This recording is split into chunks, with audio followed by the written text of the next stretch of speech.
Bueno, vamos a comenzar a hablar un poco sobre las principales características del ángulo de transmisión. Cuando estamos hablando de un ángulo de transmisión, es preciso aclarar que la función como tal de un mecanismo, como le llamamos, es transmitir movimiento. Entonces, lo que nosotros queremos observar es ese ángulo de transmisión, qué papel juega, ¿sí?, en la transmisión como tal de movimiento del mecanismo, en este caso un mecanismo de 4 barras. En este mecanismo de 4 barras vamos a encontrar en primera instancia que debemos identificar dónde está nuestro ángulo de transmisión. Nuestro ángulo de transmisión se encuentra entre el eslabón acoplador y el eslabón de salida. Quiere decir que yo podría trazar, más o menos como me quedó, que ese sería mi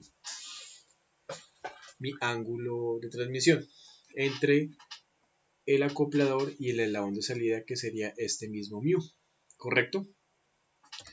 En segunda instancia, podemos decir que pues, es el valor del ángulo agudo. Recordemos que un ángulo agudo es aquel que se define, ¿sí? Si nosotros recordamos aquel que se define como el ángulo que mide menos de 90 grados.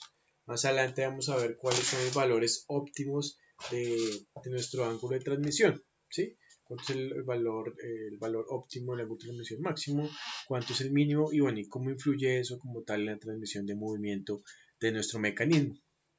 En tercera instancia, pues observamos que ese ángulo de transmisión varía entre un valor máximo y un valor mínimo, ¿sí? Entonces vamos ahorita a encontrarlo. Vamos a encontrar ahorita, pues digamos que para este tipo de eslabonamientos, cuáles son sus ángulos máximos y mínimos, en donde yo puedo encontrar como tal mi ángulo de transmisión máximo y mi ángulo de transmisión mínimo, ¿correcto? Entonces ya lo vamos a identificar. Miremos que cuando yo tengo acá este eslabonamiento, ¿sí? Yo tengo aquí pues, un mecanismo de 4 barras.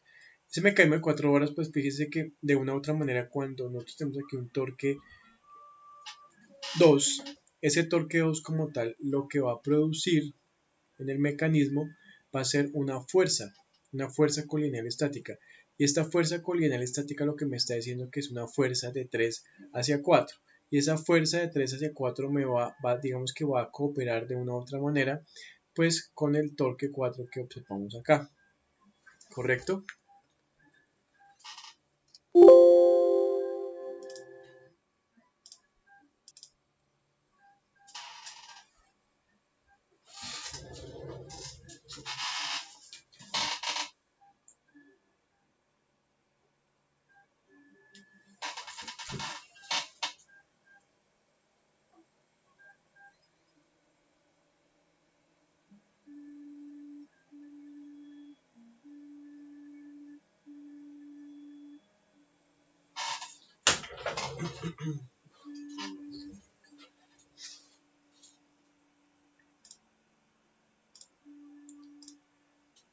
Entonces,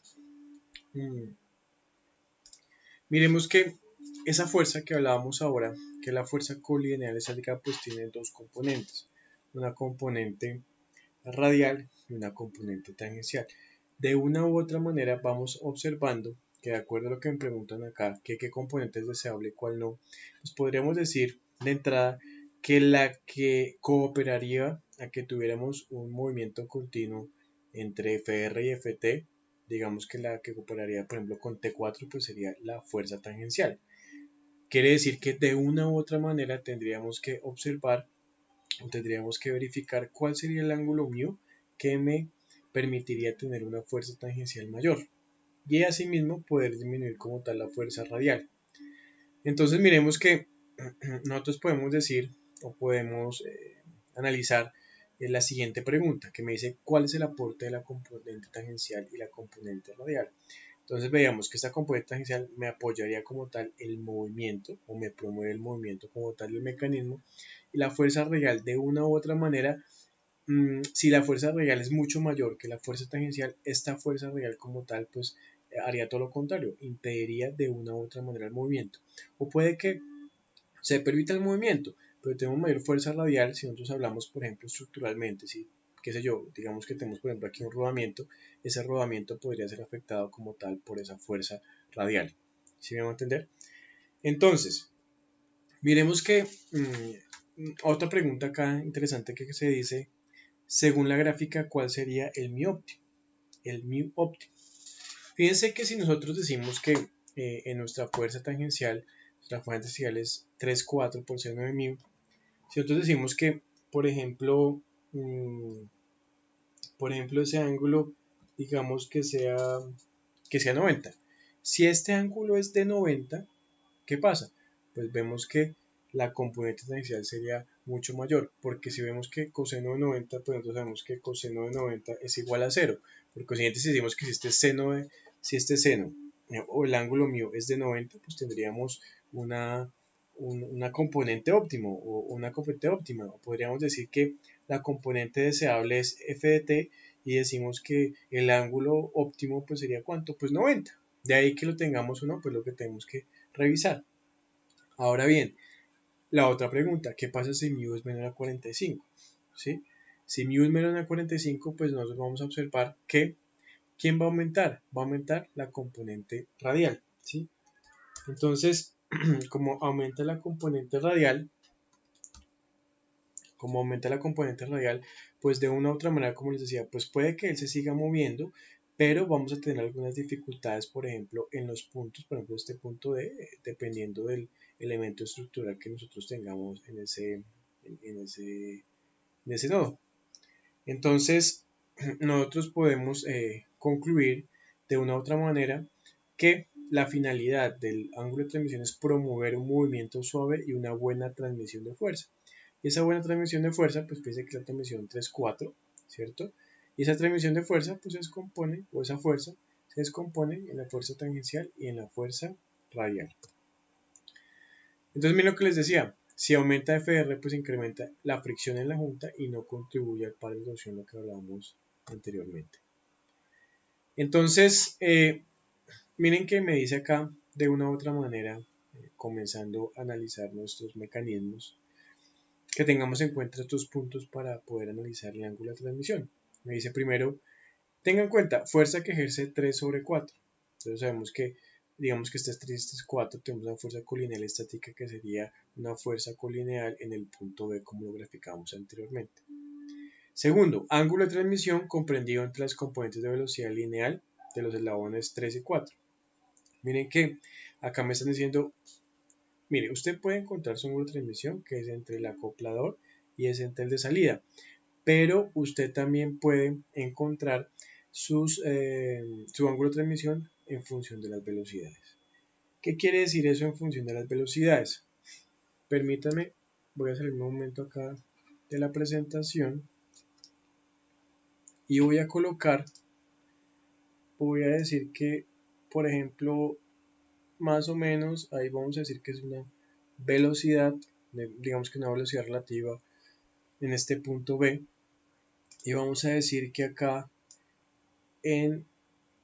eso tiene, acuérdense que las velocidades son 90, ¿no? Acá de pronto tengo una equivocación que no me queda 90, pero vamos a suponer que está en 90. Entonces, ¿qué me está diciendo? Me está diciendo lo siguiente. Permítanme completo un poco más. Vamos a mirar que necesitaría de una u otra manera que esta linecita de acá quedara un poquito más larga. Ya vamos a ver por qué. Y es para lo siguiente. Entonces, como me está diciendo acá, mire, ángulo de transmisión comprendido entre las velocidades, ¿sí? ¿Qué velocidades? Miremos que acá tenemos una velocidad, tenemos por ejemplo aquí la velocidad de v, ¿sí? Velocidad de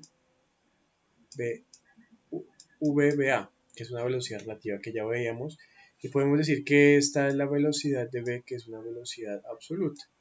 Miren que me está diciendo que el ángulo de transmisión lo encuentro entre las velocidades, quiere decir que entre esta velocidad de v y esta, que es la velocidad relativa de v respecto a, nosotros podríamos decir que aquí tenemos también nuestro ángulo de transmisión μ. Tenemos nuestro ángulo de transmisión μ. Es otra forma también de encontrar el ángulo de transmisión. Ahora bien, el punto 3 que me dice, el ángulo de transmisión es la diferencia de ángulos de 3 y 4. ¿Por qué va a ser esto? Permíteme un momento, me salgo otra vez de la presentación. Vamos a colocar lo siguiente, vamos a colocar esta línea que voy a trazar acá, vamos a suponer que es paralela a la línea de O2 a O4. A partir de ella, lo que yo puedo trazar es lo siguiente. Miren que el ángulo, ¿sí? El ángulo que voy a tener acá, por ejemplo, de 4, el ángulo de 4, pues ¿cuál sería? De teta 4. Entonces, ¿qué nos tocaría hacer acá? Nos tocaría coger, por ejemplo, otra línea, digamos que alargando un poquito más lo que es el ángulo, perdón, el eslabón 4, vamos a decir que así, y vamos a trazar otra línea acá a este punto, alargando un poco más lo que sería el eslabón 3. De pronto hay un error, pero pues debe ser un poco mínimo ahí. Vamos a decir entonces que entre esta línea que tracé acá y la horizontal, yo puedo decir que voy a tener acá mi ángulo θ de 4. Y puedo decir que entre la horizontal y esta línea que largué acá, yo puedo tener mi ángulo θ3. ¿Qué me dice acá? Que el ángulo de transmisión es la diferencia entre θ3 y θ4. Entonces, miremos acá donde tengo mi ángulo de transmisión. Entonces, mi ángulo de transmisión, como lo estábamos definiendo ahorita, que era entre el acoplador y el de salida, quiere decir que sería entre este y este. Yo podría decir que mi ángulo de transmisión fácilmente lo tengo acá. Mi ángulo de transmisión mu. Entonces, mi ángulo de transmisión mu, yo puedo decir que mi ángulo de transmisión mu va a ser igual a mi θ4, que sería este, menos mi θ3. Yo puedo decir que simplemente que sería θ4 menos θ3. ¿Correcto? Eso digamos que serían los tres pasos que nos están mostrando aquí en esta presentación para poder analizar o para poder encontrar más adelante pues los valores máximos y mínimos de mu.